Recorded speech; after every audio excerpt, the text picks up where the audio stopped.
नमस्कार मित्रों, आप सभी का स्वागत है आज की मेरी इस नई वीडियो में।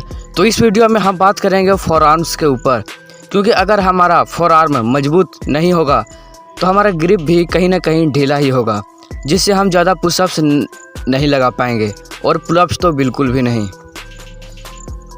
तो इसीलिए आज में इस वीडियो में हम देखने वाले हैं कि हमारी ग्रिप स्ट्रेंथ कैसे बढ़ा सकते हैं, और मैं आपको ऐसे एक्सरसाइज बताने वाला हूं जिसे आप घर पर आसानी से कर सकते हैं। इन सभी एक्सरसाइज को करने के लिए आपको कहीं भी जाने की आवश्यकता नहीं है या फिर किसी भी जिम में जाने की आवश्यकता नहीं है। तो चलिए सबसे पहला व्यायाम की ओर चलते हैं। तो व्यायाम की शुरुआत से पहले आपको 5 से 10 मिनट तक लंबी गहरी श्वास लेने की क्रिया कर लेनी है। तो सबसे पहला व्यायाम में आपको सीधा खड़ा हो जाना है। उसके बाद आपको पूरा श्वास खाली कर देना है। फिर आपको लंबी गहरी श्वास भरकर रोक लेना है। फिर आपको अपने हाथों की मुट्ठियों को पूरा जोर लगाकर बांध लेना है और अपने हाथों को पूरा टाइट कर लेना है। ध्यान रहे, हाथ और मुट्ठिया को इतना टाइट करना है जिससे आपका हाथ कांपने लगे, यानी आपके हाथों में कंपन होना चाहिए। उसके बाद यदि आप 30 सेकंड तक श्वास रोक पाते हैं तो आपको 15 सेकंड अपने हाथों को पूरा जोर लगाकर ऊपर लेके जाना है और 15 सेकंड जोर लगाकर नीचे आने में लगाना है। जब आप हाथ नीचे लाएं तो उसके बाद श्वास खाली कर दें।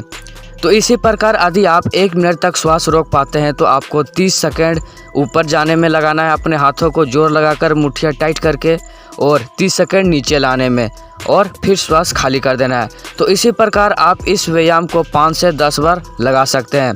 इस व्यायाम से आपके फोरआर्म के साथ साथ आपके फेफड़े भी बहुत मजबूत बनते हैं। अब हमारा जो दूसरा व्यायाम है वो है लटकना, कुछ इस प्रकार से जैसा कि आप वीडियो में देख रहे हैं। फोरआर्म को मजबूत या कमज़ोर पहचानने का सबसे बेस्ट वर्कआउट है इस प्रकार से लटकना। यदि आप 1 मिनट तक इस प्रकार लटक लेते हैं तो समझिए आपका आर्म मजबूत है, यानी वो कमज़ोर की गिनती में नहीं आता। और अगर आप 1 मिनट से कम समय तक इस प्रकार लटक पाते हैं तो समझिए आप कमज़ोरों की गिनती में आते हैं। आपको उसे और सख्त और मजबूत करने की ज़रूरत है। और जो अब अगला व्यायाम है उसके लिए हमें लगेगा तौलिया। उसके साथ हम पुलअप्स ही करने वाले हैं, लेकिन इसे हम टॉवेल के साथ करेंगे।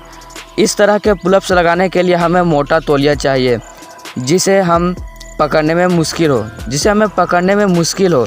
इस प्रकार के पुलअप्स लगाने से हमारे ग्रिप स्ट्रेंथ बहुत हद तक बढ़ जाती है, जिससे हम अधिक पुशअप्स और पुलअप्स लगा पाते हैं। जिम के जितने भी डंबल या बारबल्स होते हैं उन्हें पकड़ना आसान होता है, वही अगर हम इस प्रकार के देसी व्यायाम अपने जुगाड़ से करें तो वो बहुत ही कठिन हो जाता है। तो कुल मिलाकर मैंने आपको 3 प्रकार के व्यायाम बताया जिससे आपके फोरआर्म काफ़ी हद तक मजबूत हो जाएंगे। तो अभी आप कुछ दिन इन्हीं व्यायाम को कीजिए। जब आप इस प्रकार के व्यायाम से परिपूर्ण हो जाएंगे तो मैं आपको आगे और भी प्रकार के इनसे भी कठिन व्यायाम बताऊंगा। तो आपको यह जानकारी कैसी लगी? क्या आप इस प्रकार के व्यायाम को पहले से जानते थे? हमें कमेंट में ज़रूर बताएं। तो फिर मिलेंगे किसी नई जानकारी के साथ। जय हिंद, जय भारत, वंदे मातरम।